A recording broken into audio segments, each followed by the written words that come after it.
Well, boys and girls, ladies and gentlemen, welcome back.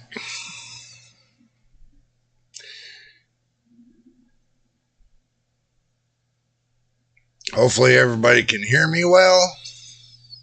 I'm sure you should, but we'll see. We got a good show for you. Make sure you got your drink and snacks, by the way.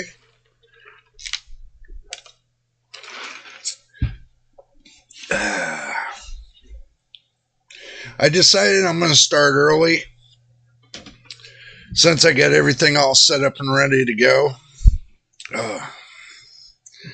So I'm going to give it a little bit for everybody to get in. And also, too, in the chat, I put a link for the Discord. If you want to get in on the Discord, I left you a link. So that way everything's everything. So I'll give you all a couple minutes to roll in and we will start the show.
Well, hello there, MTBK. Hold on, let me see who this is.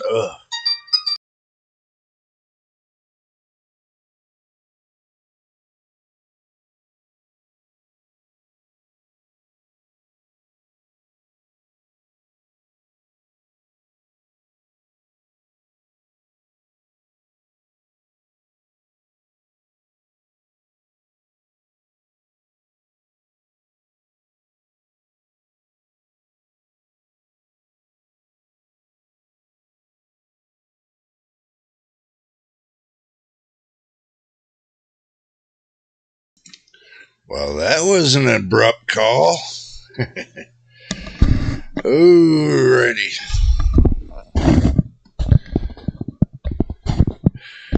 Y'all gonna have to sit tight for a moment. I'm gonna have to run downstairs. My neighbor was calling on me, so give me a moment. We're still early.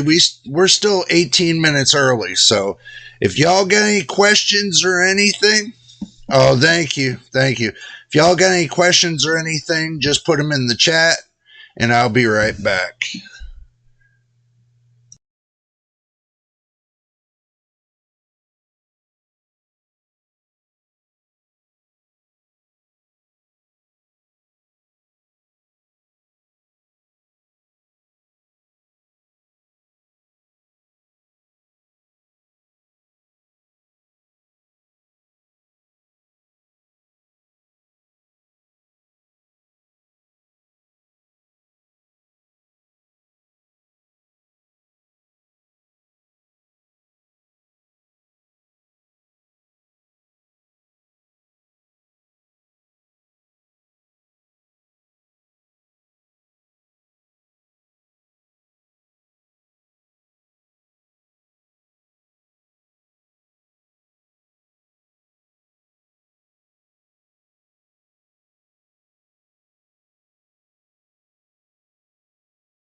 Okay, no more interruptions.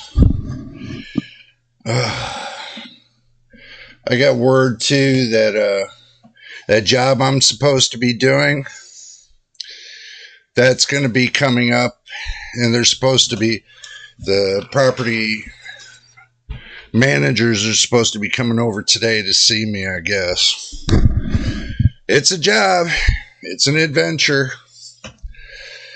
It's both. Okay. I'm going to start off with, I know everybody will be rolling in 15 minutes or less, but I'm going to go ahead and start off with the case that I got off the truck from Amazon. I'm going to start with that. I'm going to move the microphone over there so we can bring this up. Oh, God, this is a big bitch. Oh, God. Oh, God. Okay.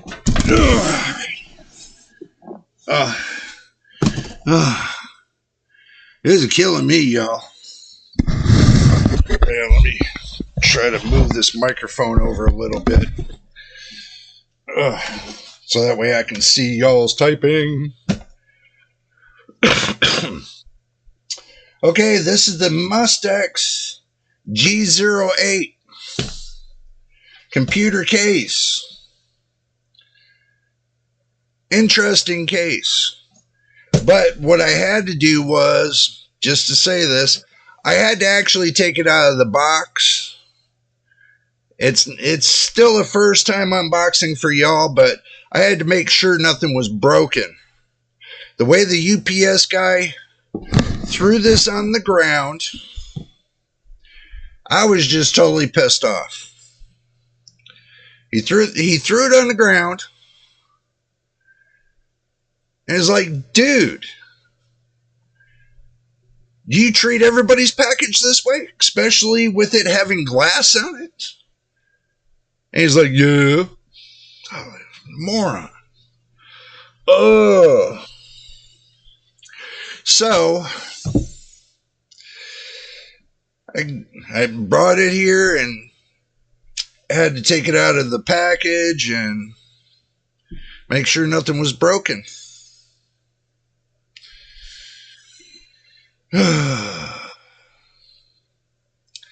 Frustration. I mean, back before the pandemic, everybody took great care of things. Now, forget it. But anyway, let's just get into the unboxing of this. If people roll in, they can always roll back to the beginning of the video and start it off that way and catch up with us. So we're going to keep time rolling because I don't have that much time today. And I'm sorry about this, but I don't have that much time today. But we're going to make a little time and show you what I got in this box, have a couple chats, and then, I'm going to go, get things done for today. Because I'm not going to get a chance to put this together with you all because my computer is right over here. Let's see. Throwing things takes less energy than carrying them because of total mass. Tech, yes, City did report how badly his shipment got treated. Yeah. I'll tell you what. Before the pandemic, it was never this way. It was always good. They treated it with a lot of care and everything else. Now, the one thing that saved this was that Amazon double boxed. This was inside of a box, which had padding. So this is what saved this. So I was lucky that I didn't say, just send it in the manufacturer's box, because they give you that option now. I said, bring it in double boxed with padding.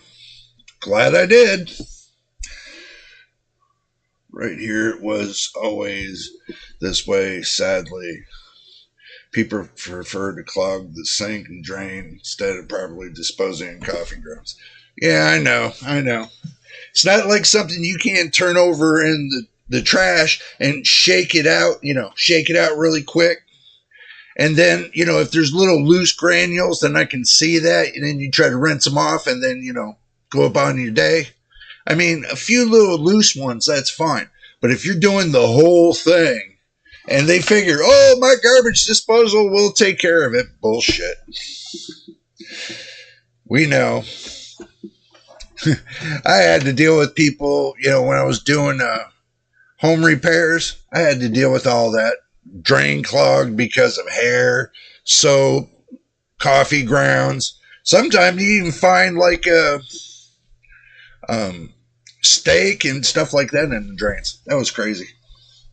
Yeah, asking for double boxing was the best. Yeah, I know. I mean, I could have opted out from the double boxing, but I didn't. So I'm glad I didn't. All right, well, let's see what's in store for us today. This is not going to go well. So I'm going to have to do this a different way. This is not going to go well. So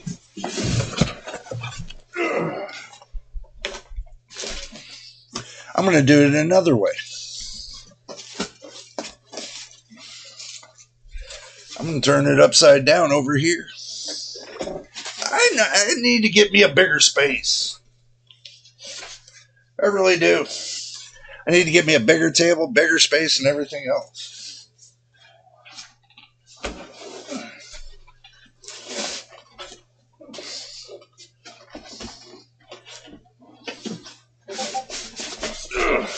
That might be some bitch. There. Well, got one side of the box. And yes, I know I need a better camera that can focus down over here.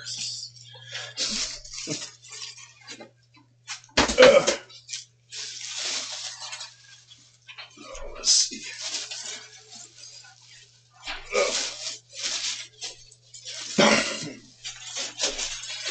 Okay, I'm about this far. Yeah. And you wonder why I got a bad back. Alrighty. Okay. Now,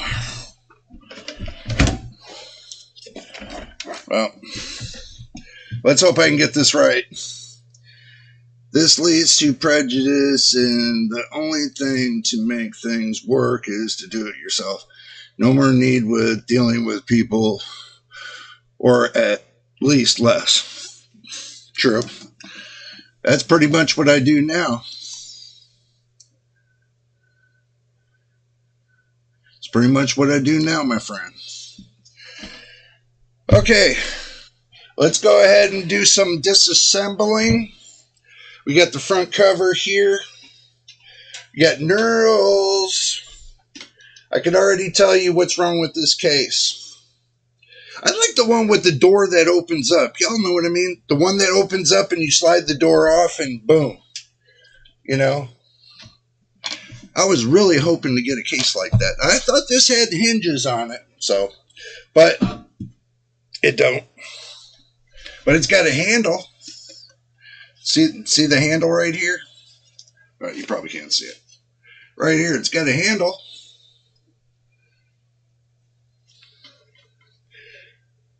I guess that's a good thing. It's got 3 fans here. It's got, let me see. I'm being like that one guy. How do I get the front off? How do I get the front off? Oh my God. How do I pull the front off? There, that's how you pull the front off. Oh, I'm sorry. I was dealing with the one guy from Starforge, where he made a video and he couldn't get the front off of his case. So funny. I was like, I guess Gamers Nexus brought it out. He had a video on that. Y'all need to watch that. That's funny. So, you get 3 fans here. And you know the good thing I looked at this is the fans are up front. You got all this room in the back. Let me turn this around where you can see this. You can get a 360 here, 360 here, 120 to 140 here. I was like, damn. And it looks like it'll do 140s up front too. Might get lucky and put 3 140s up front and 3 140s in the back.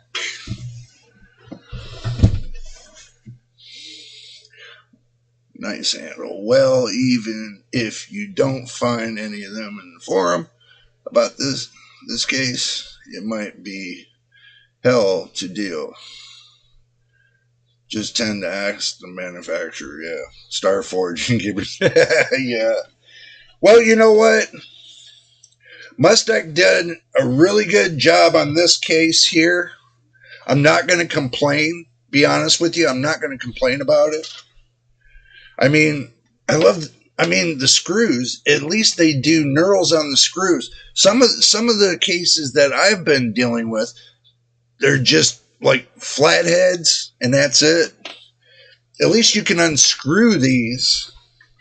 And you know, the good thing about this case is I could do a vertical or a horizontal with my graphics card. So if I want to do a vertical, I can do a vertical with my graphics card. I mean, but the bad part is,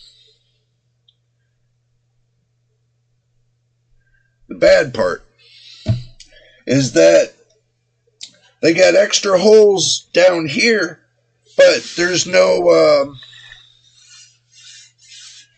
perforated holes there. It's just flat solid. But I'm going to take and investigate this even more about what they got for these little holes and, you know, what they're using them for. I think they're using this right here for, right here. I think right here they're using this for these 2 holes for a GPU for the mount, part of the mount. And they're using these for part of the mount.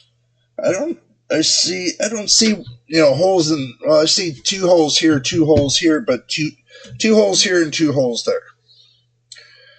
So, you know, you got to figure that out too.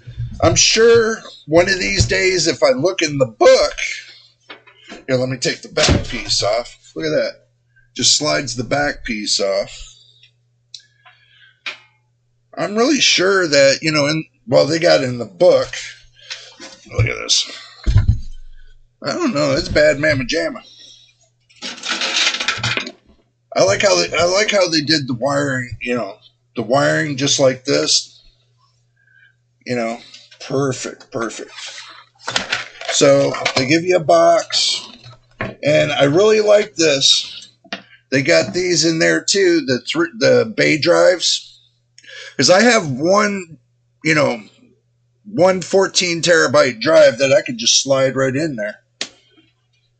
But also, too, underneath, they got screws to where you can slide this way if you wanted to. Well, I'm glad they have it right there because that's perfect where I need it at. But you can put two big drives in the back. Snaps in, you're done. All your wiring right here for your fans, your ARGB, and, you know, your push buttons.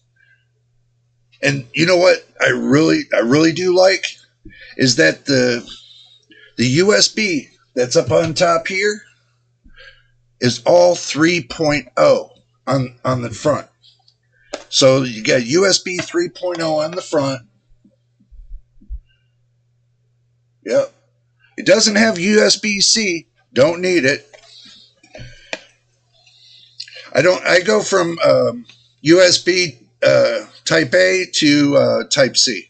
So I don't really need a Type C on my motherboard, really.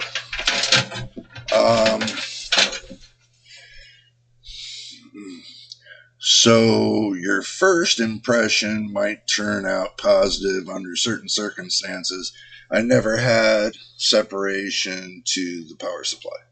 Yeah, it is because, looking at this, the power supply connects back here and, it's one separate piece. So use a modular power supply.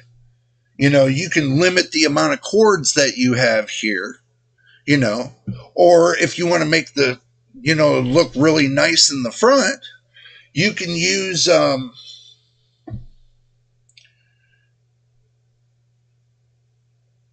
cable extensions, the combed cable extensions, and make your case really nice. Or if you really decide you want to do it right, then you can put the Lee and Lee ARGB cables in there. That would be even nice. The light up cables. That's if you want to do a light up system, But the good thing about these fans are, I got 7 of them. And even with the 6, with the controller board and everything else, you're looking at almost $50. But here they're daisy chained, and on my motherboard, the good thing about my motherboard is it has one link for the ARGB on top of the motherboard, top section where the top of your motherboard is, and down at the bottom, it's got a link. I think it's got 2 links, so it's got like 3 total, I think. So, but that's a good thing. And it's got 1 regular RGB link, so I don't really see me using RGB. The way I limit the amount of space for extra cables when using a non-modular power supply is to buy one that is equipped. Yeah, true. But remember, when you buy a case, something like this, they got those new modular power supplies to where, let me move this around, where the cords, they face out this way here, but there's a bad caveat to it. In a case like this, you don't want that because they would stick out past the door unless you get the L-shaped connectors that brings it directly upwards. A power supply like that is not worth, investing in because it costs a lot more money and it's not worth the investment because of the width of the cabinet. Now, if this was a little bit wider, then yeah, you could get away with it, but it's not. So, I'd rather have ones that plug back here inside, so this way, if it gets bumped or something like that, you ain't got to worry about the wires doing this on the side of the cabinet. And that right there will cause you a bunch of issues. So as long as you can cable tie them here and back, and strap them solid, they're not going to go anywhere. That's a lot of things a lot of people are having was basic issues about,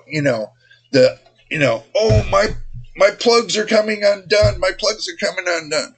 Especially with the 4090 pulling, like they say, 450 watts. That's crap. Because I hate to tell you, they tell everybody, it's pulling 450 watts. But if it's burning something, it's pulling more than 450 watts. It's pulling like 600-700 watts. So figure that one out. And they tell everybody, it's on 16 gauge cables. This is what they tell everybody. Where's it at? They tell everybody it's on 16 gauge cables.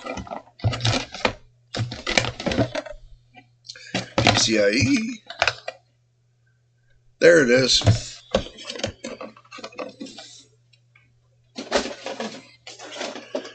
Okay. Case in point. If you wonder what this is that 12 volt power cable connector. I have one. If you look at the wire, that's not 16 gauge. I measured this at about 20 gauge on the outside.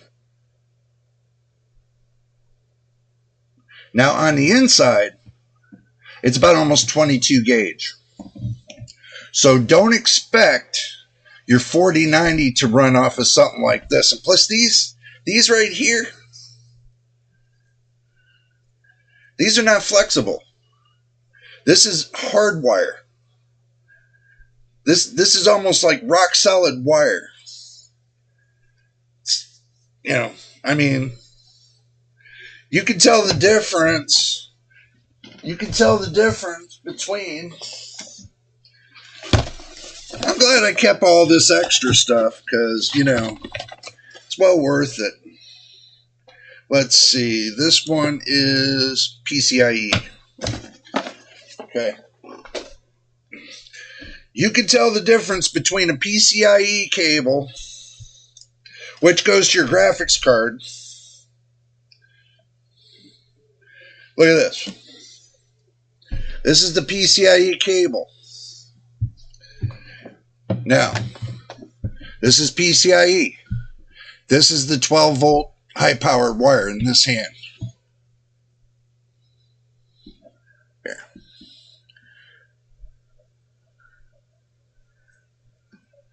"12 volt high power PCIe cable." Can't see it? There we go.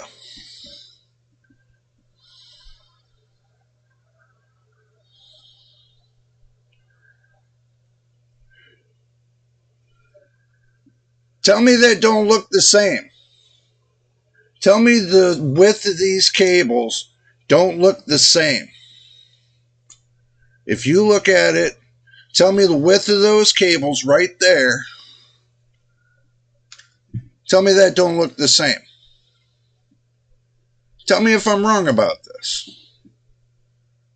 This one right here, this will plug into an 8-pin for your GPU connector. 8-pin. This will hold up to the maximum of 200 watts. 200 watts. That's really stressing it because that's 60 over what it's supposed to be. These are only supposed to be 150.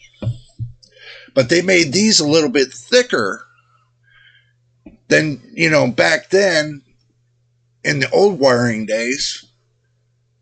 Well, actually, no, they made these a little thinner.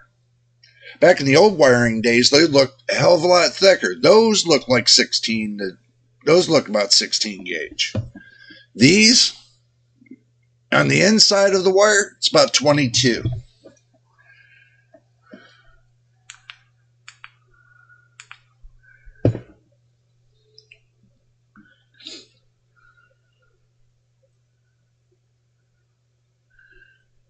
Yeah, I do agree. Three 8-pin connect. Well, actually, with the 4090, I would have went 4 of them. With the 4080, I would have went 3 of them.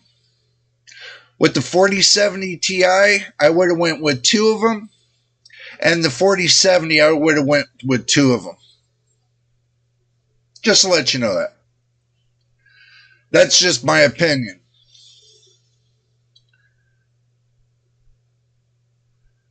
Well, you do know the difference between the 8-pin PCIe and this, right?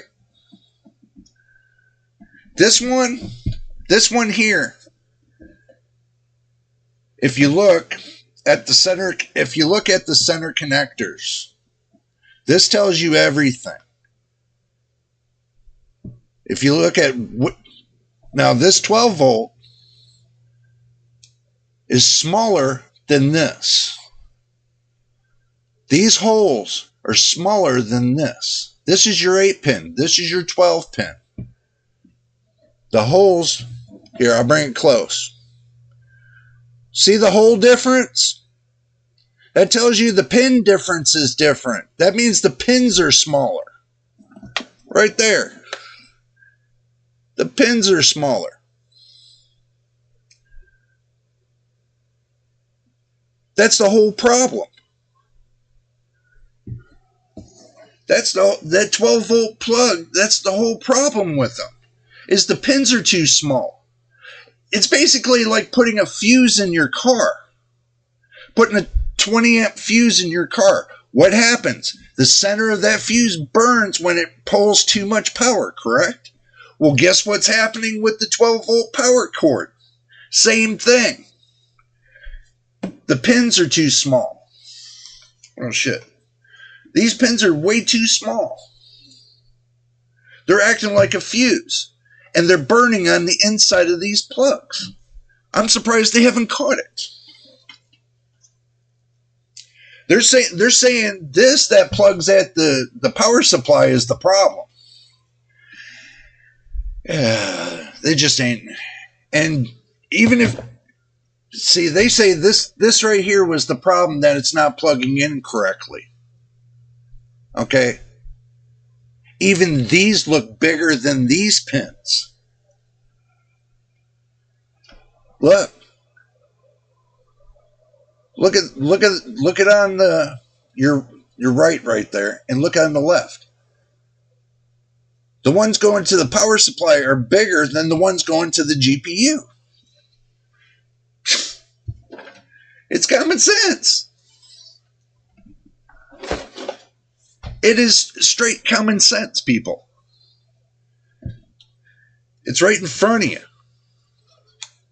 That's why the connector keeps burning. It's not a connection problem. It's not a user, well, it is a connection problem, but it's not a user problem. That's not where the problem is they made the pins too thin, too small, and they act like a fuse, and they're only holding maybe 5 amps a piece. And you're only using 3 for the power and the rest for ground, and you're using only 2 for your sense wire. Come on.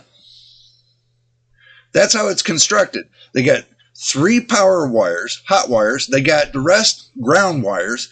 And then, you got, your 4 little connector wires, which those are your sense pins, only using 2 of them, which J2 Sense on his video showed you by connecting those to the ground. Gives you full power to your GPU. But you cannot know. You cannot expect 3 power wires to carry the current when you have how many? That's a 12 wire plug. So you're asking 3 power wires to carry the current for 9 ground plugs? Not possible. Even an electrician will tell you that's not how electric works. Some say the adapter on the GPU itself is more of the problem. I love to see different opinions on this topic. Well, I'm giving you my opinion on this topic. Is because, for the simple fact, they wired it wrong. They made the plug to the GPU too thin, too small. Each one of those hot wires are only carrying 5 amps. That's why they keep burning. So you're only carrying a total of 15 amps. So if you're only carrying 15 amps, do your math. 600 watts is how much? How many amps in DC is 600 watts? On what, if you do amps to wattage, I mean, shit, amps to wattage, that's only 60. So that's DC amperage to wattage.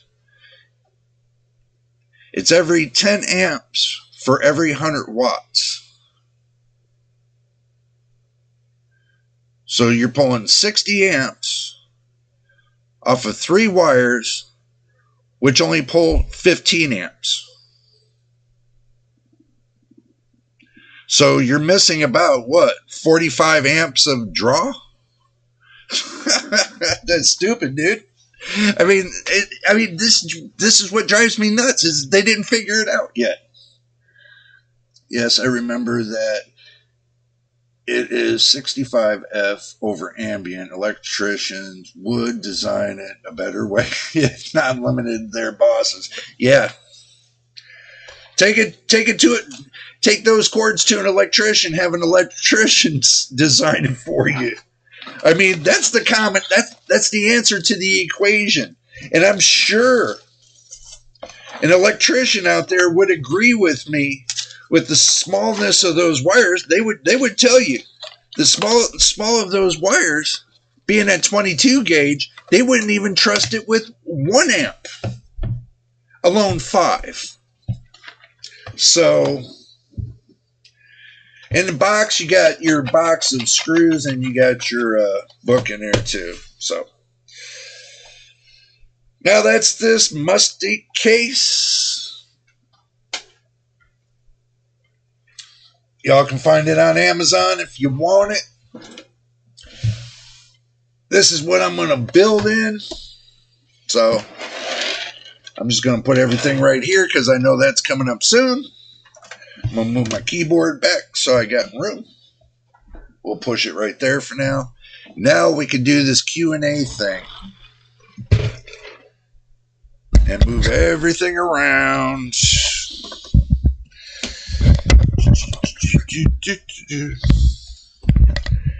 There we go. Okay. Now, that was one of the things that was bugging me crazy about those 12-volt power connectors, or those 12-pin power connectors. Remember, they're 16-pin. You got 4 pins at top, which don't mean jack, and you got 12 that are down in your main little thingy. But 3 of them are only power cables, and the rest are your ground cables. So I don't know how they figured this one out. This is why the diameter for a car starter cables is big. Yeah. 0 gauge is big. That's what they use for pulling 25,000 watts off of 0 gauge. And you use 8 gauge to pull 12,000 watts. So it's half of 8 gauge is 16 gauge, which should be pulling 600 watts. So those wires are not 16 gauge. I will beg to differ. And I'm sure every electrician will put it on the diameter, on their little diameter gauge, and show you that it's 22 gauge. You cannot run 22 gauge for 600 watts of power. No way, sir-wee. You can't expect 3 hot wires to pull 60 amps, which it's only rated for 15. You know. Now, if they would have made that a full 16, a full 16, where they did 8 hot wires and 8 ground wires, yeah, I can see that. That's if they made it 8 and 8 and made it direct, not these little 90-degree fuse things. Okay, 8 of them. 8 of them would have brought it down, or even 10 of them. 10 of them would have worked just fine. 10 on each side. You would have 20 of them, 20 of those small ones. And, at 22 gauge, yeah, 10 of them on each, for 10 for your hot and 10 for your ground, 22 gauge, that would have worked. But for pulling off of 3, forget it. That's crap, man. Northwest Repair said, in the old days, things were built to last. It's true. They were built to last. At least the wiring was at least 14 gauge, 16 to 14 gauge. The only thing they would have at 16 gauge would be your the green wire to turn on your power supply. All the rest of the wires would have been at 14, between 16 and 14 gauge, depending on the PSU manufacturer. But I mean,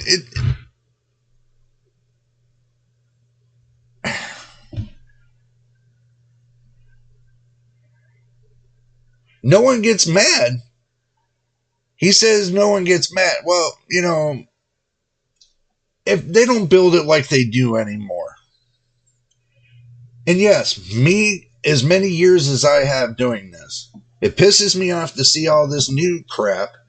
And they're talking about making it smaller. Make it smaller. Make it smaller. How small are you going to make it until you get it into an eyedropper and use it like, smaller than a droplet of water? How small are you going to get it? You're going to have to liquefy it just to make it even smaller. I doubt you can make a processor liquefied. Well, you could, but how many are going to go to that extent, making a liquefied processor? That's at least another 50 years out of the way. If all those problems are true, this harms manufacturer's reputation, at least for a little. Well, you know what? You know what harms them? It's their stupidity. That's what harms them. It's the stupidity of listening to other people that, they entrust these business to know what they're doing, but they actually don't. And look how many forest fires they had with the 4090. How many forest fires? You think about how many forest fires did they have? Has it been 100? Yes. Has it been 200? Yes. Has it been 1,000? Yes. Has it been 10,000? Yes. It goes on and on and on, but they still didn't fix the equation. They still didn't fix the problem. Now, these new connectors with these new 4090 Dragons are supposed to fix the problem. These new 4080 Supers are supposed to fix the problem. It's not fixing nothing, man.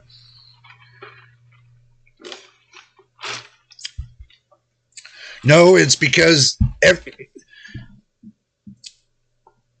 people can't.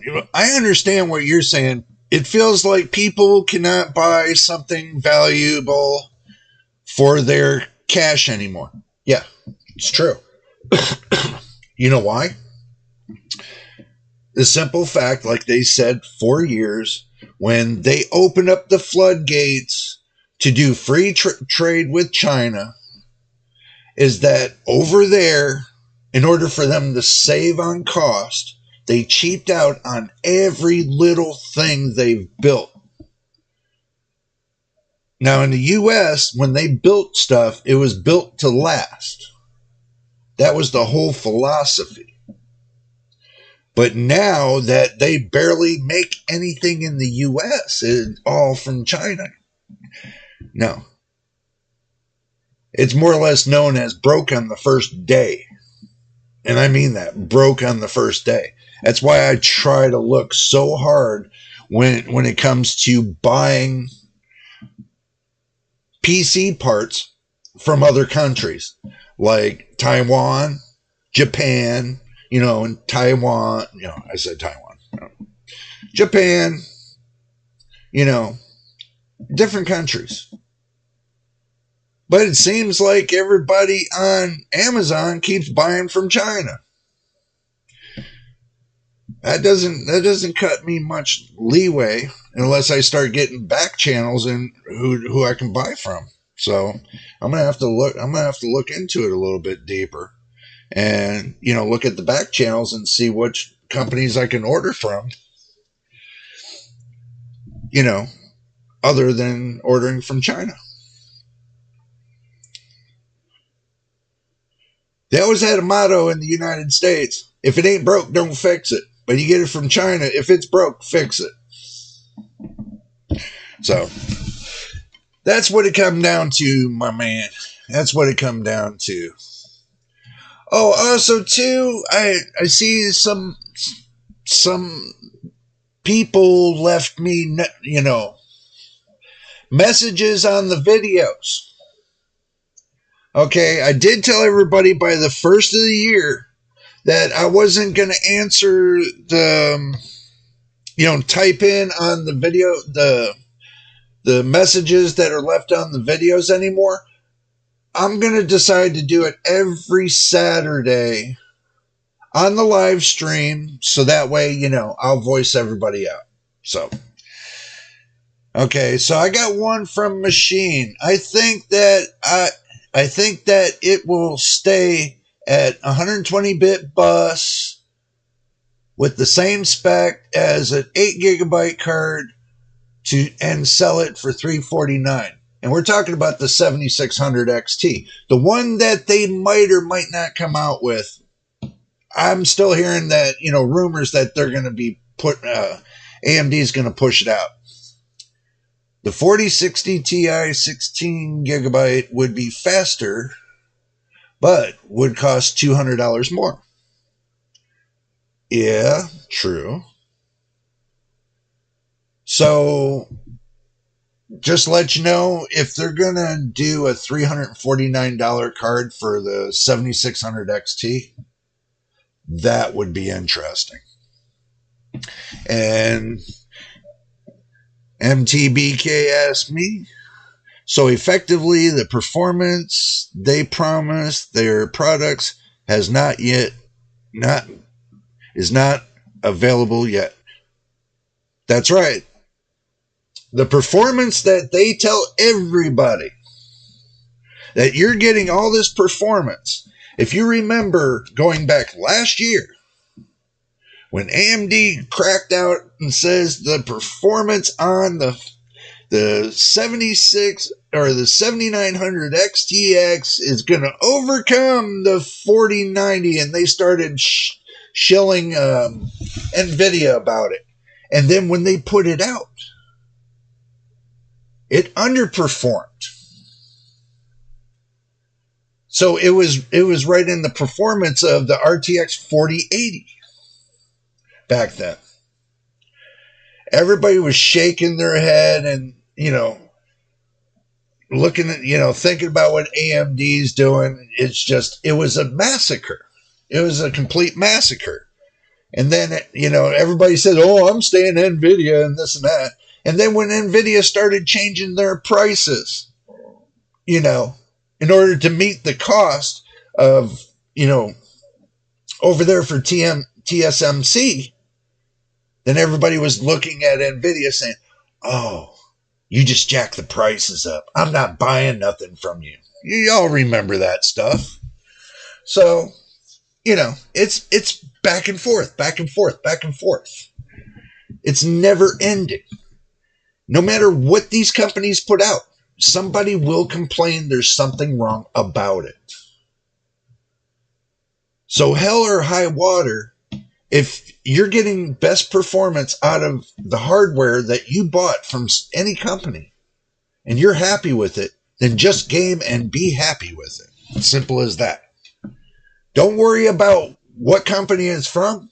Don't worry about anything else other than the amount of VRAM it's got, the performance level it gives you, and it'll give you 200% above what you have ever expected. Be happy with it.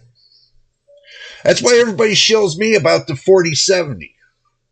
They do. They tell me, oh, you get the 4070, that crap card and this and that. Well, it's just proven that maybe the 4070 is like maybe 3% faster than the 7800 XT, which I've already proved that it's neck and neck because I have one. I have my hands on the 7800 XT. I tested it compared to the 4070. Truthfully,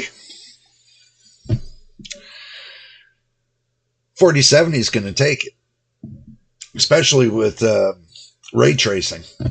Rasterization wise, it's within 1 to 2% in my books. I know other reviewers do their own thing when it comes to that, but in my books, it's only between 1 and 2%. I really don't see much of a difference. And price-wise, the price-wise right now, if you go to buy 7800 XT compared to the 4070, they're both at almost the same price. So you can't say it's a price problem. You can't shill NVIDIA for that. I'm not sticking up for NVIDIA. I'm just saying. I mean, what now? The price rose up on the 7800 XT. Are they going to shill AMD for it? I don't hear anybody doing it. Come on, it's common sense. You shill NVIDIA for the pricing, and then AMD prices comes up, and then nobody's shilling them about their increase in prices. Why? Now you see what the problem is. Everybody you got one person that creates a problem, and it spreads like wildfire. And then, you know, they don't see the purpose of them creating this problem. I don't see the purpose of blah, blah, blah, blah, blah, blah, blah. You know, if they got good, if NVIDIA's got great products, they do. If AMD's got great products, they do. Either way, like I've always said, if good or bad, I'm going to tell you. If it's good, I'm going to tell you. If it's bad, I'm going to tell you. Either way, I'm going to tell you. So as far as I see between the 7800 XT and the 4070, I don't see a difference. My gameplay, as far as my gameplay, I don't see a difference. I really don't. I really don't see the difference. Unless I use ray tracing, then I really see the difference with the 4070. But moving on down the road. Okay, now we got that out the air. Now there's a couple other things that I wanted to get up out of the air. I got to remember.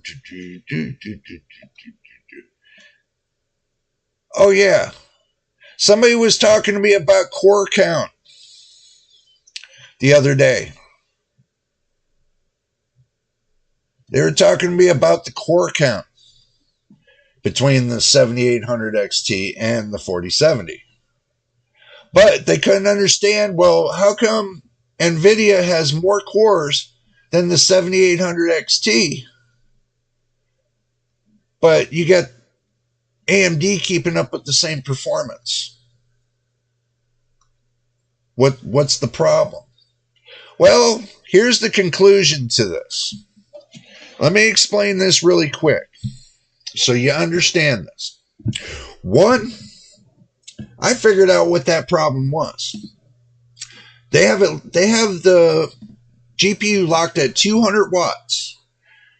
Not totally locked because you can get around it and get yourself up to about might be able to squeeze about maybe 208 watts off of the NVIDIA. But the new Super Series, the 4070 Super, comes with 220 or 225 watts. But it comes with that 12 volt power connector. So you're telling me a GPU that's only pulling 220 watts, you're going to stick that connector with. But the actual 4070 has one single 8-pin. The purpose of me saying this was they should have did right and put two 8-pin connectors on the original 4070. Two 8-pins. And let the power flow. How hard was that? They didn't do that. They didn't put two 8-pin connectors on there, allowing at least a minimum of 300 watts, which they probably could have pulled 260, 270 watts off the 4070. And it could have kept up even better than the 7800 XT. That's another mistake NVIDIA made and the board partners made.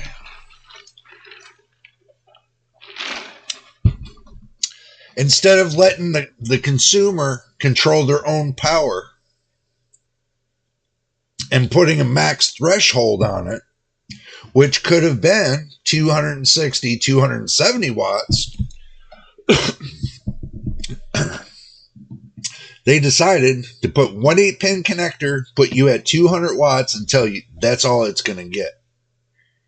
Now, that really doesn't fly much with me. I'm happy with the GPU, don't get me wrong.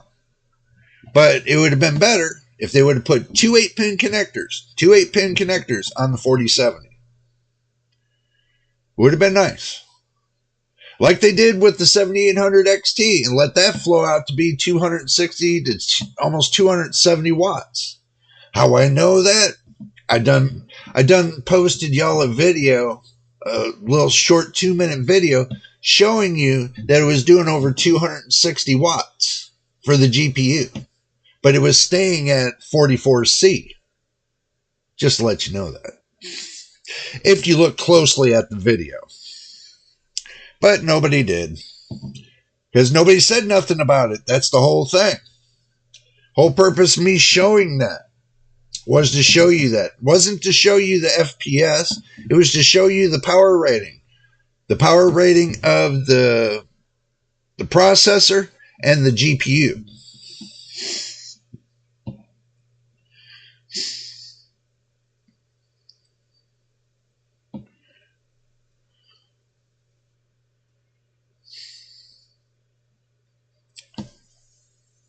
Yeah, but again, how come they locked the 4070? Not the 4070 Ti. Only reason they locked it down at 200 watts is because they cheaped out on putting a second connector on this. This I could say would have a better power draw and more high efficiency if they fix that little problem. If they were to take and put better high efficient transistors in there to handle the flow control of the power more, but they don't. They don't have great regulators built onto these graphics cards. The regulators are actually crap. They're the Chinesium power regulators. So, well, like you said, well, the 3070 Ti is rated at 290 watts. 4070 Ti is rated at 285. Okay. But when they're trying to compare the 4070 to the 7800 XT, 7800 XT is pulling 260, 270 watts compared to the 4070 pulling 200 watts. 208 if you push it. So which one's more high efficient? The one that's in my computer, that's the more high efficient one. Is because it uses low amount of power. Well, you know what? You know the reason why people can't undervolt their GPUs anymore? Is because they turned around, they locked the max voltage 1/4 lower than what it's supposed to actually do. So there's no sense to undervolting your GPU because for the simple fact it doesn't pull over that amount. So sure, the 4070 is made in low cost way, which is true. And at full loads it tends to be power limited, which is true, and almost never voltage limited, which is true. So there's different voltages we talk about. Yeah. Voltage as far as wattage in watts. Now as far as voltage itself, that's what you got to be careful of, because if it pulls like 1.0 1.4 volts, 1.47 volts or greater, you could really risk harming your GPU processor if you pull it up that high. Mine's never hit over 1.2 at 200 watts. 1.2 volts for the processor, the GPU processor, at 200 watts flatline. So, I don't like to see the processor anything over 1 volt. I'd rather have mine not at 1 volt. I'd rather have it as low as I can below the 1 volt mark, because it's still going to give you the same performance. If you run that processor at 1 volt, it will still give you the same performance if you run it at 1.4 or whatever. It's just the amount of watts that the draw of it, the draw of the power, that's what you really got to worry about. So they cheaped out, and it will last long because there's no true load. True. They want to showcase the RTX 5000 Blackwell efficiency even more. AMD is doing the opposite of what NVIDIA is doing. AMD is only locking you out from the GPU reaching its full maximum voltage rating and its wattage rating. The peak is supposed to be at 270 watts at 1.3 volts when it comes to your GPU. Now with NVIDIA, it's way less.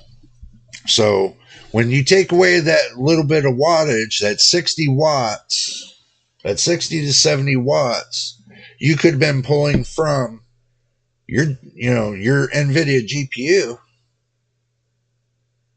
That makes a big difference when it comes to your FPS output. You think that 60 to 70 watts is going to make a difference in your room? No. It's only going to bring it up 0.5% per 12-inch square per volume. But if you got a high volume room, like a 10 by 12 room or a 20 by 30, volume room, you really think 60 watts is going to make a difference? No. Because your regular light bulb puts out 60 watts. And a normal household only uses a 60 watt light bulb. Normal household. So if you're abnormal using 100 watts, you crazy. So running one 60 watt bulb for the same length that you run your PC at is not going to heat up a room. So, yes, there are diminishing returns when it comes to giving more voltage. Actually, it's not so much diminishing returns, it's actually degrading the silicon. The more power, the more voltage you add to that silicon, the more it makes it weak. It weakens it even more. But if you lower it to a certain amount to keep it at a steady threshold and still get the amount of watts, that, you're pulling through it, then you're fine. You're not degrading the silicon on that GPU.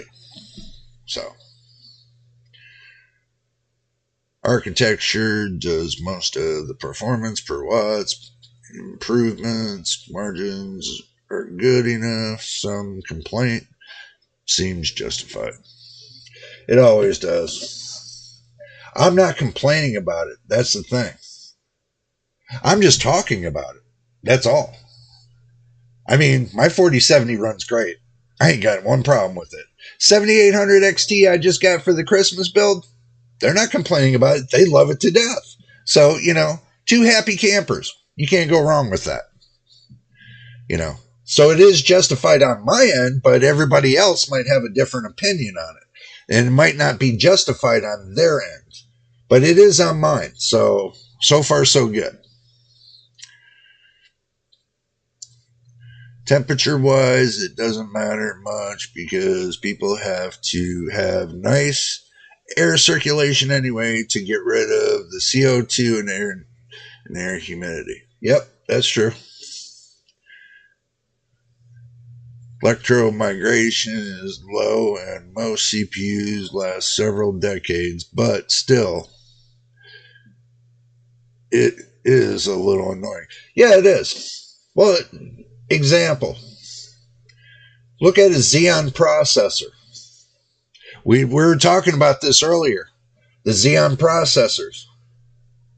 It's a low-ball processor that's used for servers, but it's used to run at a certain frequency and everything else continuously, 24 hours a day, 7 days a week. But it doesn't put out a lot of heat. Not a lot at all. I mean, the most I've ever seen one run at, in my opinion, was less than 55 watts. 55 watts. Or not 50. 55C. Which some of your servers run at about 40 to 45C, depending on the location and everything else. But I haven't seen no server ever hit over 60C. Never. So, keeping that in mind, and they're not running high voltage to their processors. They're lowballing the voltage, but still getting the same performance. What do you think I'm doing with my computer?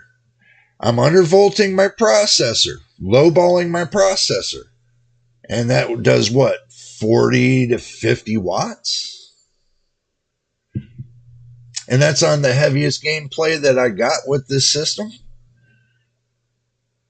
That my GPU only pulls like 60C, 62C. So figure out like that. That's only 100. It's only like my whole system with the volume and everything else only heats my room up 10 degrees hotter per hour. I can't, I can't argue with that. So, and for every hour, the air goes cooler.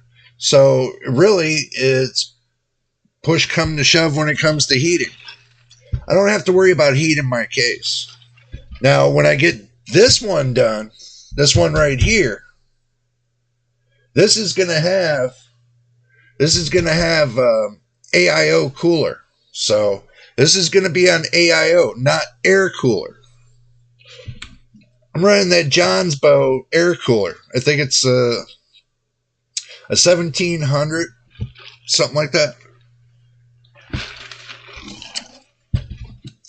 But the air cooler kit is keeping my computer, the processor at 60C, 60 to 62C. Right now, I can tell you it's running way less than 62C right now. Way less. So let's see what it's running. Let's see. Let's pull up CPU Z and see what it's actually doing. Okay, so let's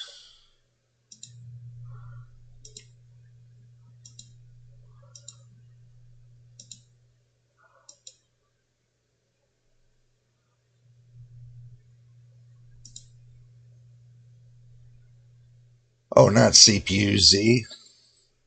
Oh, got the wrong one. Man, GPU Z.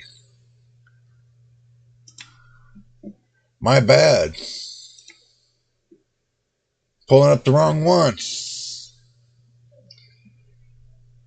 See, my brain's not floating today. Okay, so now let's go ahead and look at this. Okay, so let's switch screens.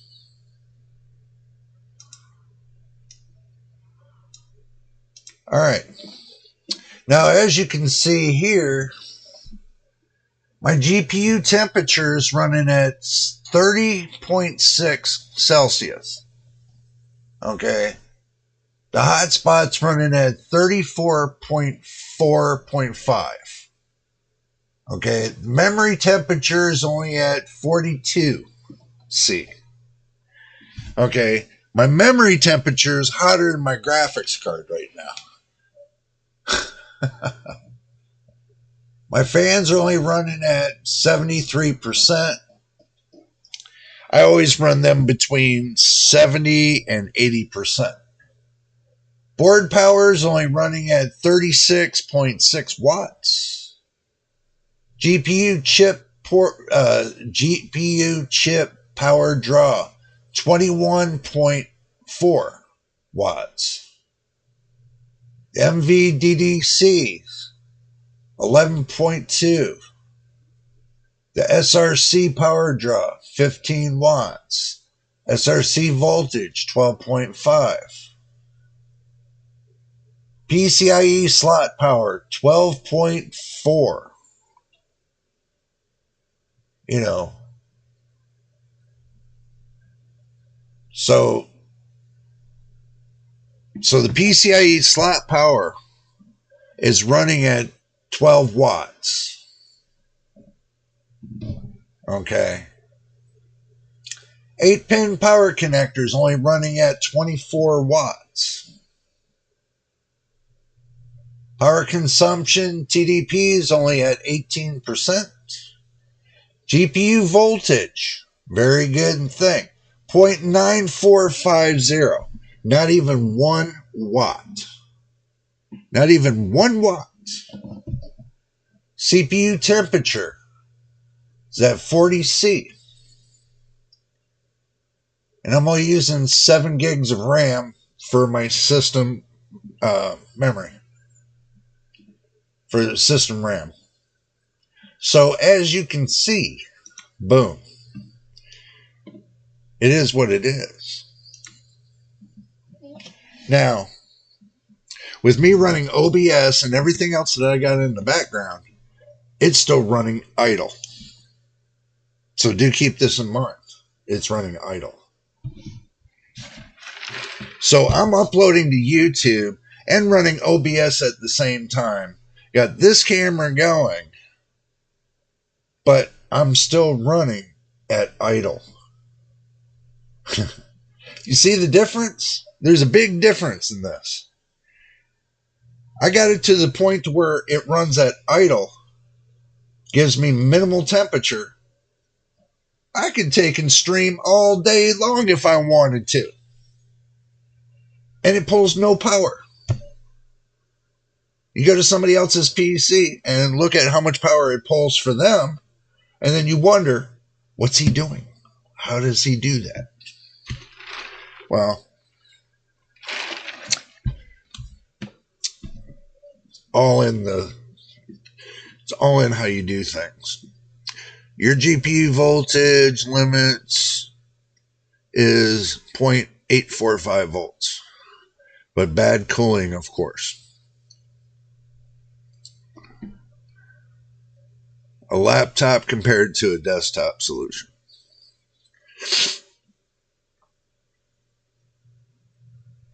You know what your solution would be for a laptop? Getting one of those, they have one of those kits to where you can take and turn the cooling system for your laptop and do it AIO cooler, water cooling, sealed water cooler. That would be one way. And that way you would never have to worry about any heating issues. Might be an idea.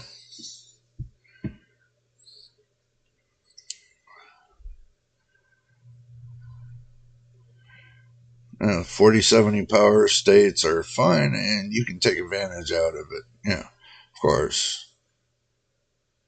I like the 8104 chip. It's not too big.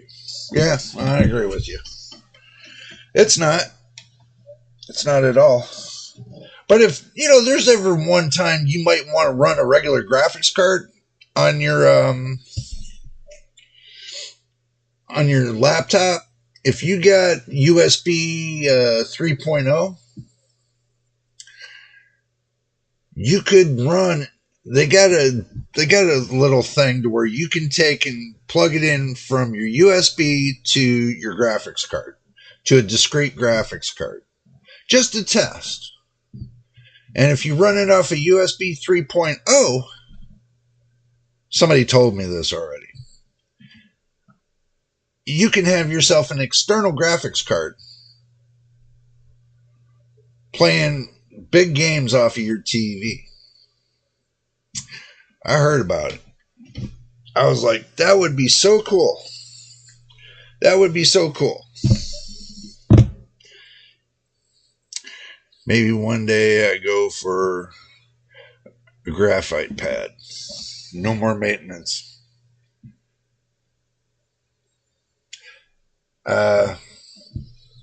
Be honest with you, I would never go for those pads. I'm always going to use this till the day I die. Right here. This gets into the grooves. Because the top of your processor is rigid. This gets into the grooves of it and makes one complete pad. Now, putting a pad on top of it leaves little holes and dips on top of your processor. So it leaves little heat spots, causes like extra hot spots. So I would use this over a graphite pad any day. So, yeah. Everybody was telling me I should do the MX6, but the amount of success I had on the MX4, why am I going to change something if it's not broke? But you're right. I should try the MX. I would like to try it once. So I think that on my next round, when it comes to getting thermal paste, I'm going to try out the MX6. And if it turns out to really go well, better than the MX4, then I'll switch my brands. But until then, I can't go wrong on this. It's never let me down. That's what I'm trying to tell you. Never let me down. Not once. Never got to the point to where it oozes out. Like you get some of that thermal paste to where you put it on. It's like toothpaste, and it just oozes out from in between your processor and your cooling solution. I mean, I had that happen once. Never again. Yeah, never change running system. Yep. That's what I always learned. If it's working for me, keep it rolling. I got at least, the last time I changed on one of my computers, which I have not changed it yet, and that's been over 4 years ago.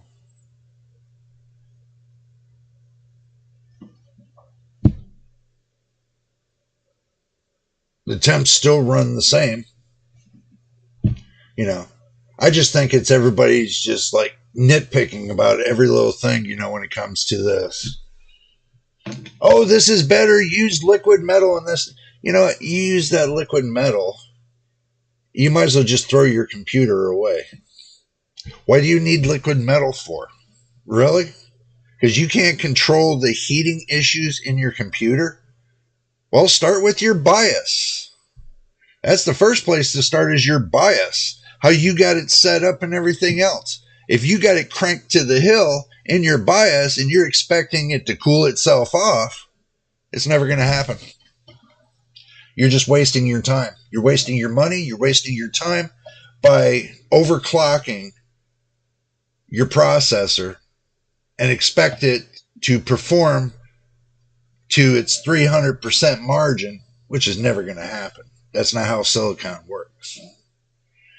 Silicon does not work that way. And if you got to heat your processor up to 195 degrees Fahrenheit, okay, or 185 degrees Fahrenheit, which would probably be about 90 to 92 C.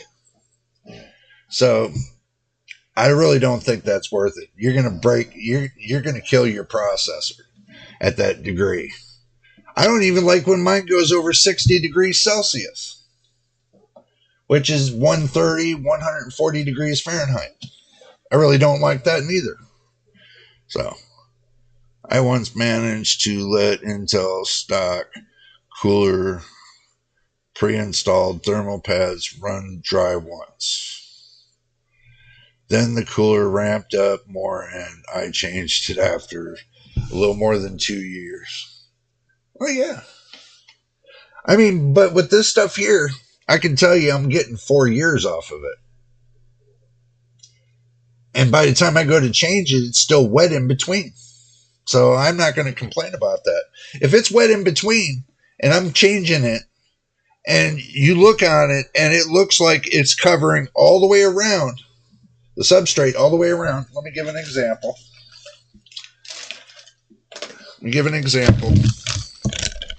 Now, if it's covering like this, if it's covering all the way around like this, then you're doing good. You know what I mean? If it's covering all corners of your processor and it's a nice flat sheet of thermal paste and it's covering all the way across with no dips around, it's covering all the way around. That's all that matters. And using the thermal paste is a lot thinner than those pads. So it brings this plate and the top of that processor closer together, instead of using them pads where it pushes it further away. So you want it pushed closer together so you get better heat transfer. When the pad's too thick, you don't get better heat transfer, you get worse heat transfer. That means the top of that processor gets hot, but guess what happens on the other side of your cooler? It stays cold.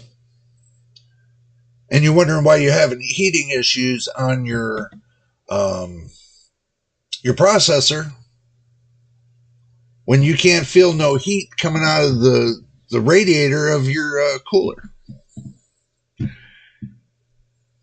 It's usually because it was improperly pasted, or you use one of those thermal pads. They don't last long neither. So, just my opinion. That's just my opinion. I'm just giving what I see as testing it and everything else as my opinion. That I've tested longer, this stuff here longer than 4 years. So I once managed we talked about that. 183F is 151 more than 32F. Yeah. Yeah, well, I didn't have the mathematics in my head. I'm sorry. It's been a long day, so thank you for pointing that out, though. Really.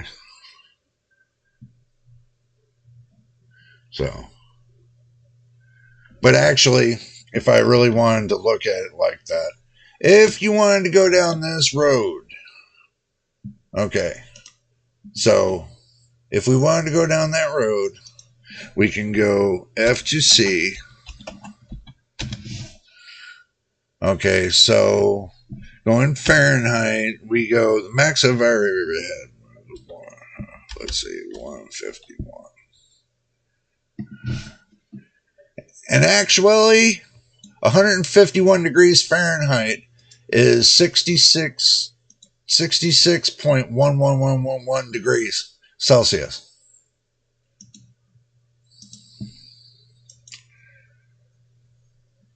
$151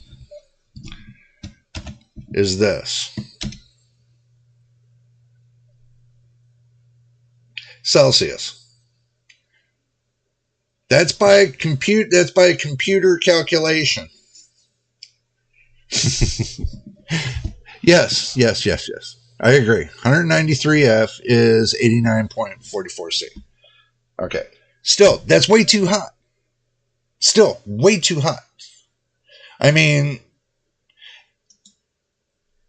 the problem is if I'm going to run my processor at 193F, which is right, it's 89.44444 Celsius, which is right.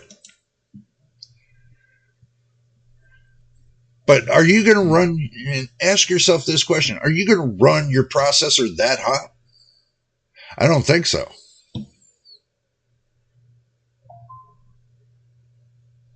I'm just telling you how hot I run mine at. Mine's only at 66.11111 degrees Celsius.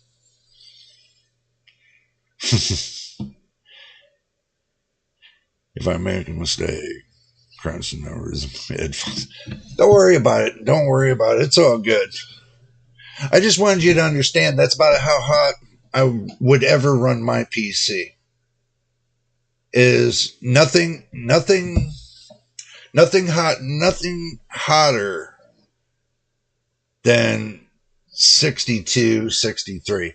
If it reaches 66, then, I kind of look around and see where the problem is. And I try to back it down to 62, 63C. But I would never run my PC any hotter than that. Even though if you go into the AM5 series, the 7950X, even though the AMD says it's okay, you can run it that hot. You really think I'm going to run it that hot? Hell no. You know why everybody's getting sudden crashes and everything else? Common sense. You're running your processor too hot, it's thermal throttling. So, in the forum, they say 90C is okay. Bullshit. As long as the voltages are low. Bullshit. You say temperatures is in the number one killer. AMD says their CPUs are fine at 95C, which is 203F. Okay, think about this. What degree of temperature are you boiling water at? Think about that. You think that silicon is going to last how long for you to boil water on? How long do you think the processor is going to last you boiling it like water? Just think about it for a moment. 210 degrees is boiling point for water. Well, 210 point some blah blah whatever. I'm not going into gross calculations. I just know at 210 degrees the water boils. But are you going to make your processor run that hot? No, hell no. No. Some believe it or not, AMD says AMD says, somebody asked AMD this question, I think it was Gamers Nexus. Is it okay to run the 7950X at 100C?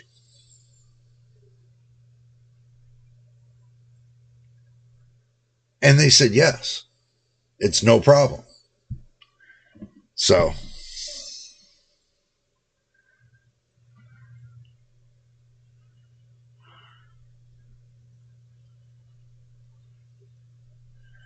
yeah, like I said, my math is not calculating today. I guess I better use the calculator.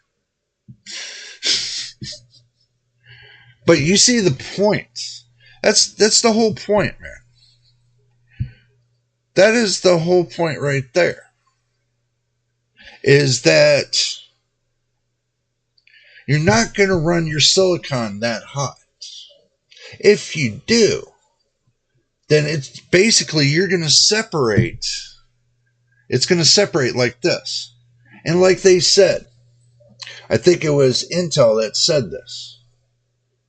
AMD glues their stuff together, right? At 212 degrees, do you think that's going to stay stuck together? No. Here's another thing. Your car, most cars run at 185 degrees Fahrenheit. So you're going to run your processor hotter than a car. Some cars run at 210, 212 or whatever. But most of your car efficiency cars now these days run at 185 to 180 degrees Celsius Fahrenheit. So keep that in mind, that you're now running your processor hotter than you do your vehicle. That's a mind bender right there. That is a mind bender. So that's something to keep in mind.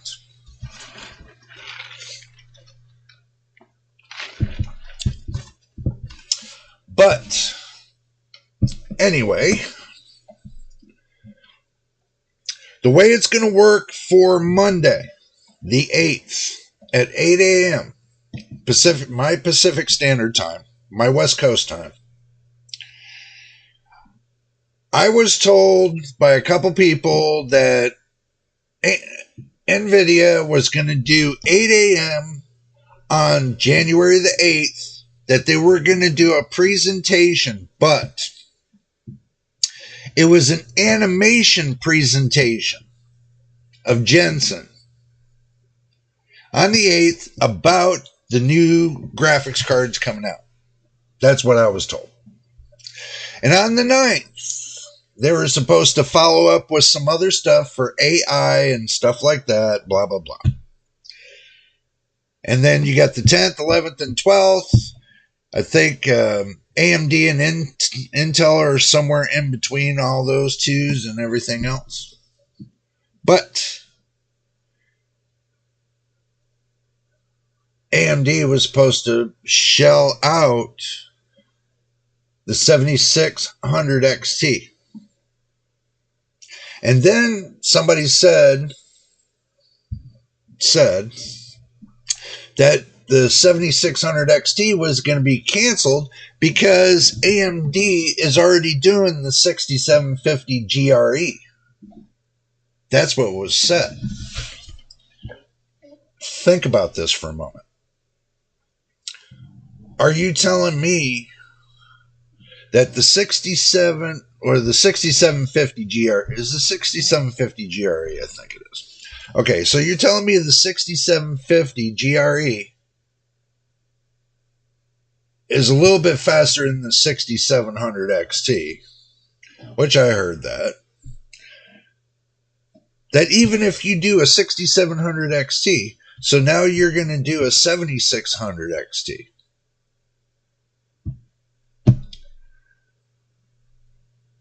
With 16 gigabytes of RAM.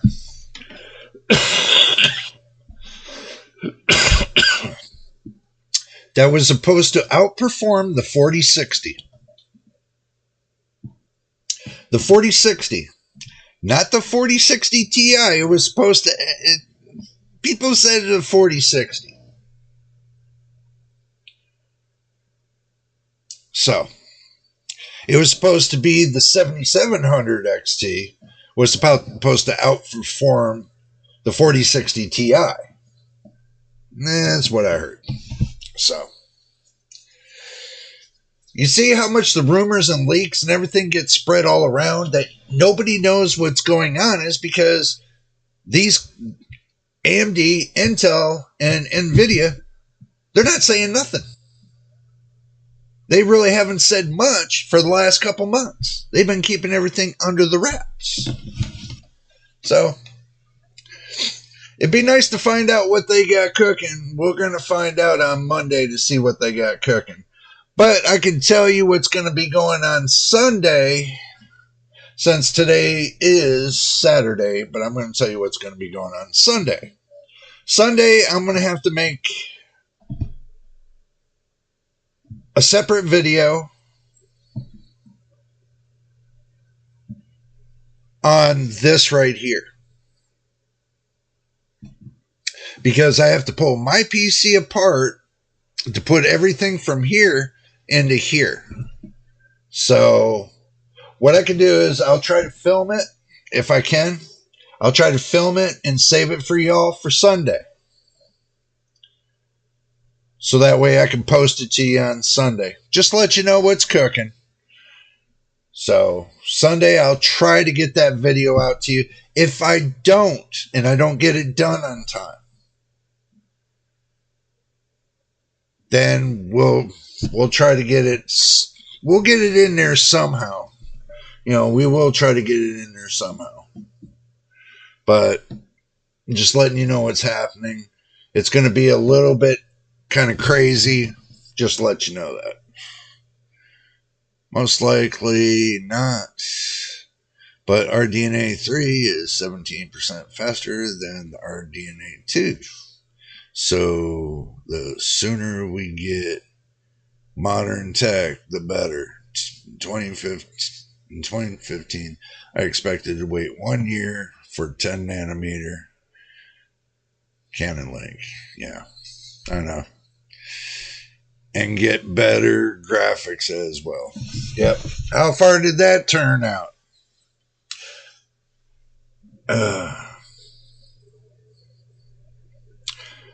Like I said, from, what was it, 2012, from 2012, when Intel and AMD and NVIDIA, they all went on a buying spree. This is what I was told. They went on a buying spree, start buying up all these little companies, putting them on their books, buying them all out, and then kind of cornering the market and turned it into a monopoly, which it is. So,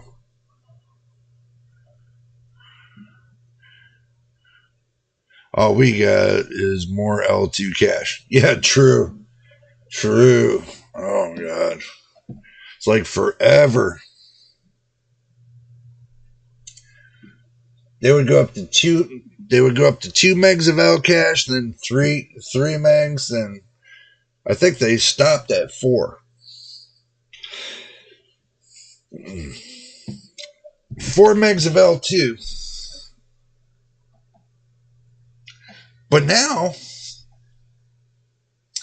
I seen somebody do a test. They took an 8-core processor from Intel. I think it was 8-core. No, it was AMD, sorry. An 8-core from AMD. They went into the proper configurations for the amount of threads. They went from having 16 threads down to 12 threads and tested it. And then they went down to 4 threads, 8 cores and 4 threads.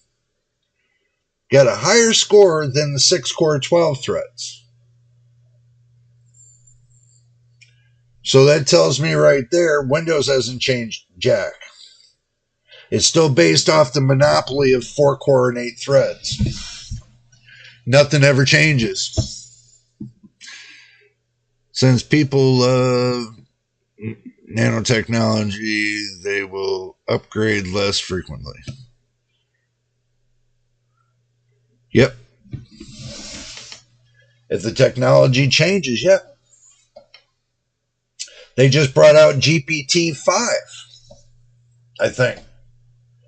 Was it 4? I think it might be 4 or 5.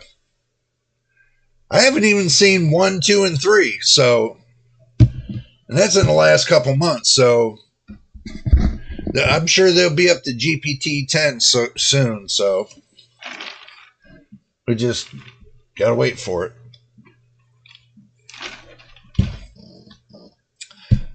But anyway, I told y'all what's cooking on my mind. As far as what's going to happen on the 8th, I don't have any. I'm not going to speculate anymore and tell you it's going to happen this way. People are still speculating about the prices. I can tell you this. They're already saying that the 4070 Super is going to be at $650. You know, and so on. Oh, thank you. GPT-4. But they're already speculating, saying that the 4070 Super is going to be at $650. And then they said the 4070 Ti Super is going to be at, what, $800? Or something like that. And then the 4080 Super is going to be at $1,200. Nope, $999. Something like that. So, until they come out with the exact price, I can't really say what it's going to be. There are already talks about getting rid of the 4080 and discontinuing that. And talks about the 4070 Ti and discontinuing that.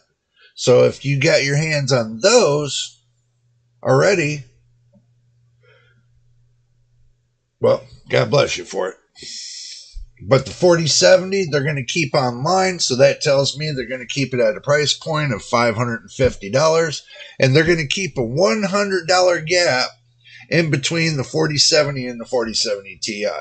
So that would pull that up to $650. So it almost sounds like it's true to the statement, but it's getting there. Sure enough. So, if y'all got any questions or anything you want to ask, let me know. Chat is open. I'll read them. Just let me know what you want to talk about. I already told you everything that was on my mind. So.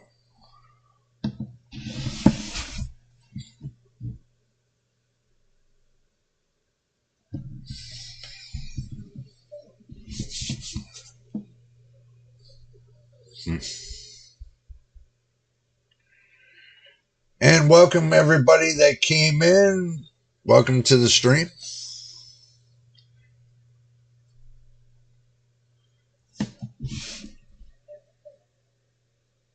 It's just this one thing keeps bothering me though.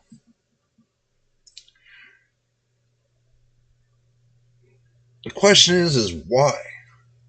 Why would NVIDIA cripple the power on the 4070? And why wouldn't they give it two 8-pin connectors?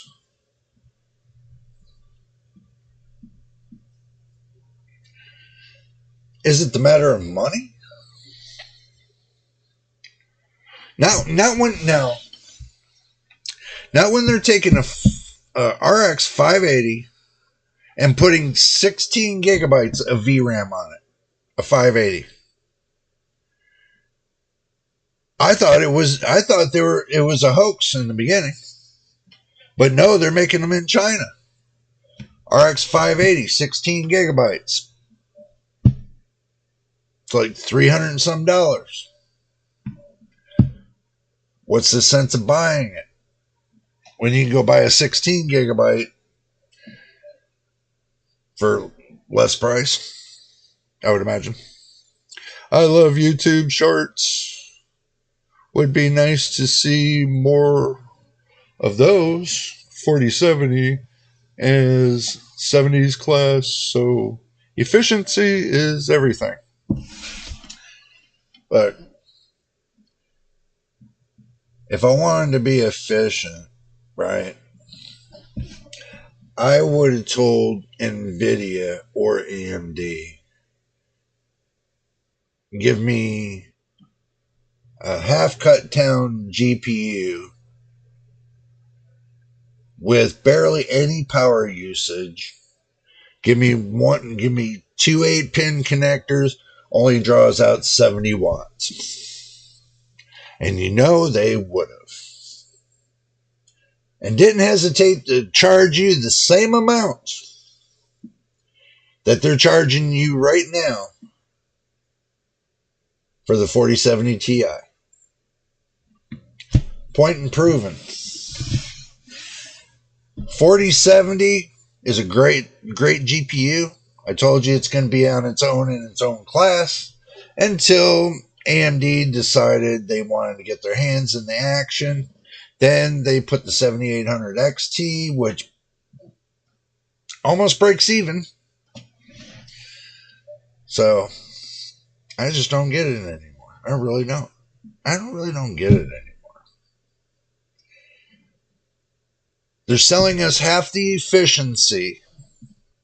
And this is serious. They're selling us half the efficiency on every GPU we buy. We think we're getting 100 plus in performance. You don't.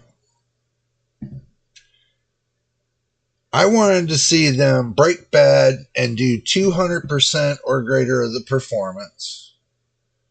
This is what I wanted to see. But I'm only seeing like 80% of the hardware performance. Means this one right here, as much as I love it, they still cut 20% off of the top. You have the efficiency built onto your graphics card, but as far as power, that's how they control it. So if you go to, somebody that built, that repairs graphics cards, you can ask them this question. It's a good question. Can you unlock the voltage regulating onto this card without harming the card? 9 out of 10 chances, they'll tell you yes. How do you think the crypto miners did it? I got used to seeing material costs decoupled from the customer's price. All that matters is the performance, no matter how they achieve it. And I am getting hated for saying this. No. Why would you be hated? Because price to performance is being decoupled, which is true.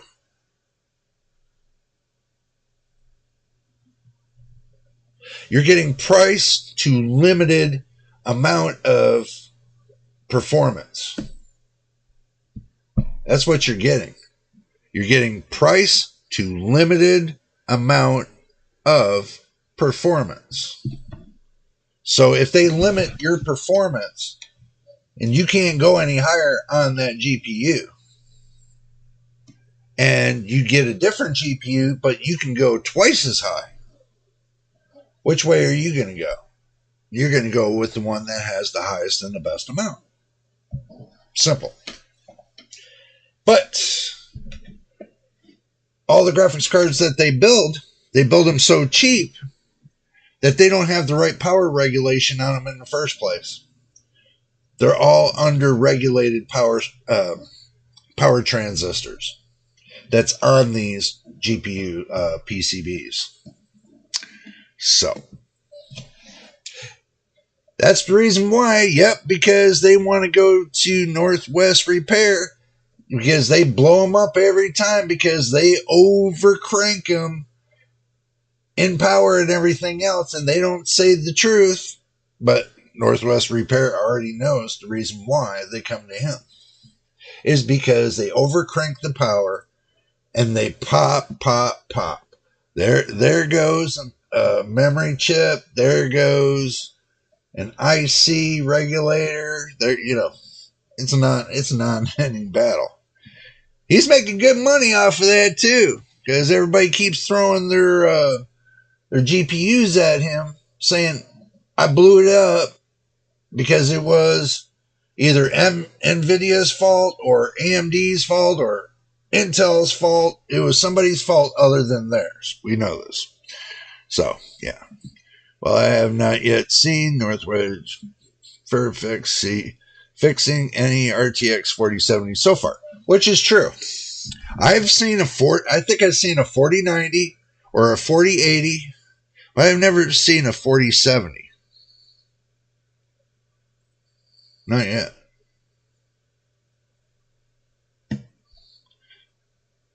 Unless I missed something. I missed an episode or something. But I've never seen a 4070.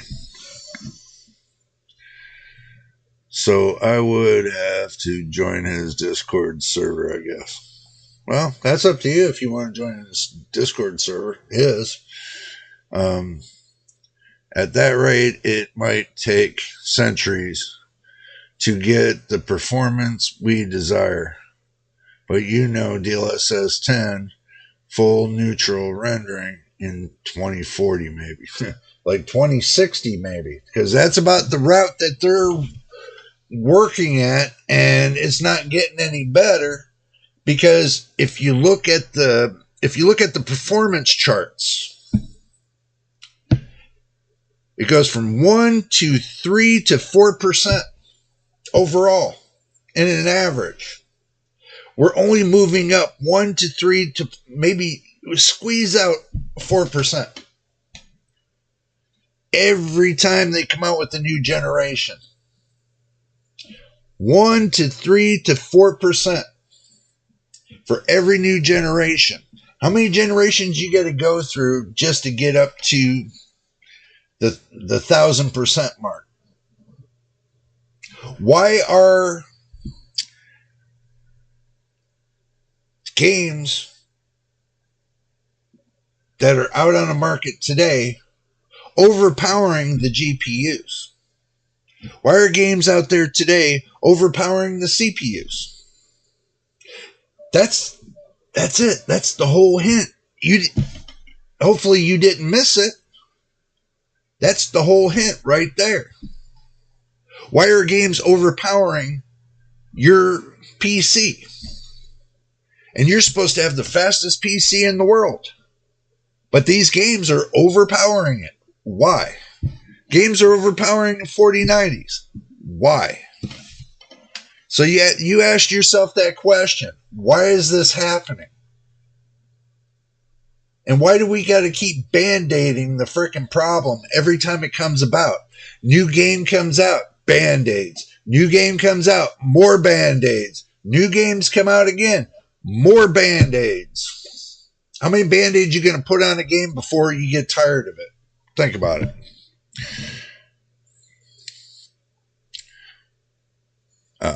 German Railway just postponed its expectations to be on time for 4 years.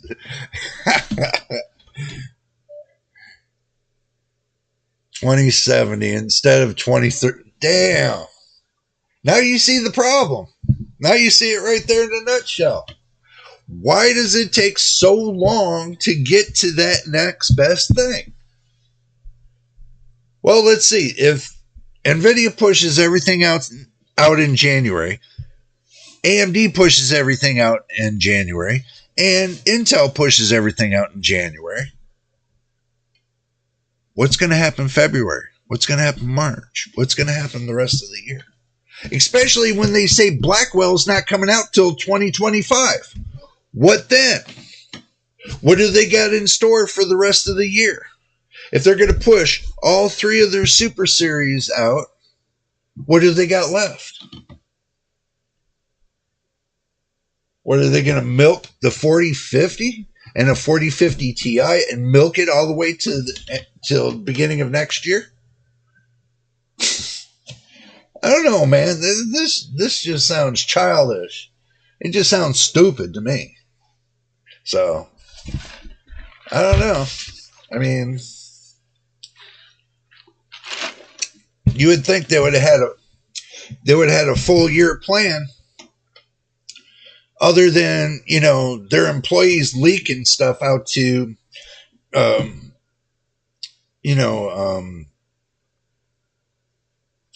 reviewers. That's pretty much all they did. For 2023, they pushed out leaks, little leaks here and there to the reviewers. That's all they did.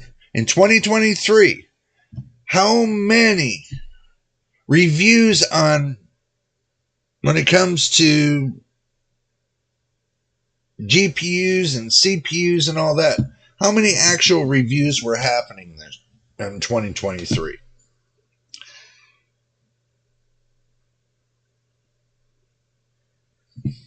Not many.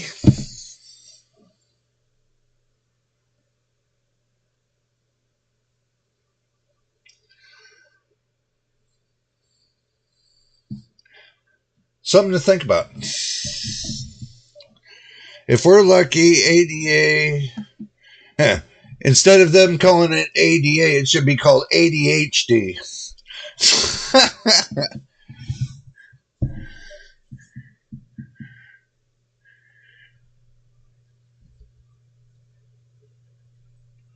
Sales badly, ADA sales badly, and NVIDIA feels threatened. They might release Blackwell in Q 2024, but more likely in 2025.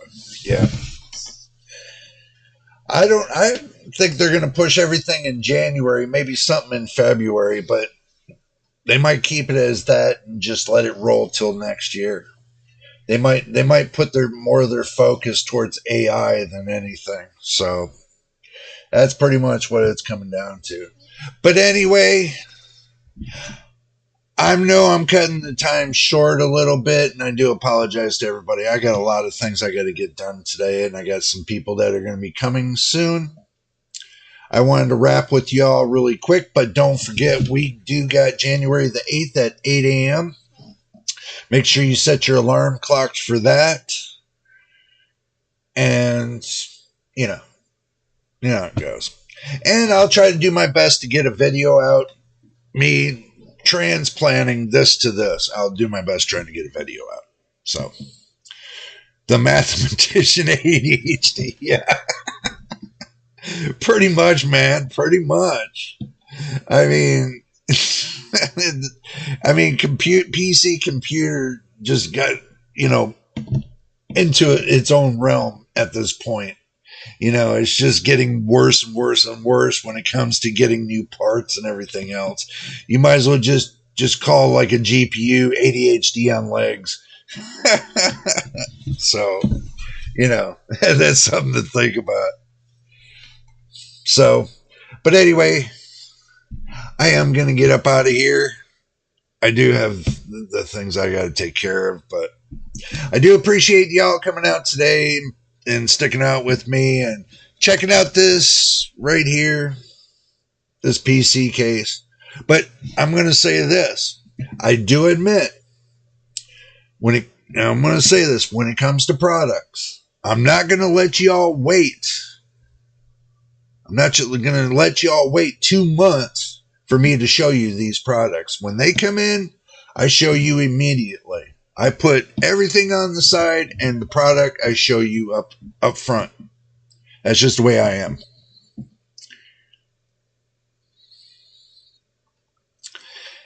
Yeah, but okay, before I go, MTBK. How many 5% are you going to need to get to 100%? And think about it. How many 5% are you going to need to get to 100%? Think about it. So you're telling me when they make their first GPU, I only get 5% of that GPU? So when they make a motherboard, I only get 5% of the new motherboards they just made? That's pretty much how it's going. From 0 to 5, and then from 5 to 10, and 10 to 20. You know how many times you gotta wait? You gotta wait 50 years. 50 years to reach that 100%. 50 years to at least get to that 100%. Seems crazy. Well, in their case, it'll take 50 years. Like I said, GPU ADHD on wheels. But anyway, I'm going to go ahead and get out of here. I've had fun with y'all, but if this is your first time here, make sure you subscribe. And if you've already subscribed, welcome to the family. Welcome to JJ's PC Build. And my veteran subscribers, as always, much love to you for all that you do, helping support the channel. Watching from videos from beginning to end, and telling your friends to come on down here and subscribe and watch the videos from beginning to end. So, I will probably be on Discord later this evening. If I, probably while I'm doing this, but hopefully.